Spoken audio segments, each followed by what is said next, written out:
This story was shared by one of my colleagues, The Spicy Encounter. It was a rainy evening when Sarah stepped into the dimly lit coffee shop, seeking warmth.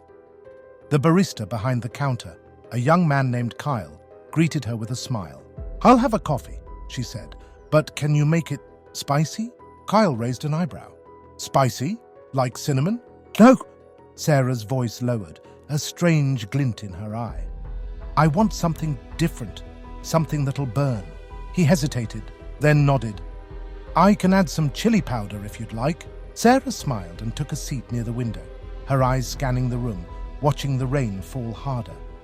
Moments later, Kyle brought her the coffee, the steam rising in twisted tendrils.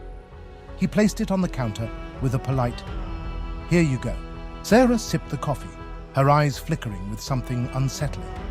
Her face remained calm, but her hand trembled ever so slightly. She took another sip, then another. Suddenly, her breathing quickened and her face turned pale. She began to gasp, her hands gripping the counter.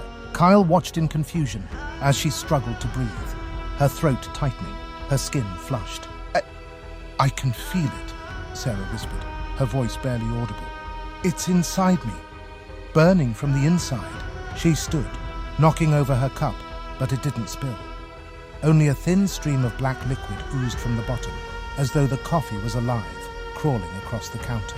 Before Kyle could react, Sarah stumbled toward the door, her eyes wide with horror. "It knows me," she gasped, vanishing into the night. The next morning, Kyle found the coffee shop eerily quiet. The cup she'd used was gone, but on the counter, a faint, dark stain remained, like an imprint of something that should never have been. Till this date, anytime a customer requests for extra hot coffee, I get a flashback of that spicy encounter. Don't forget to subscribe and share your stories with me.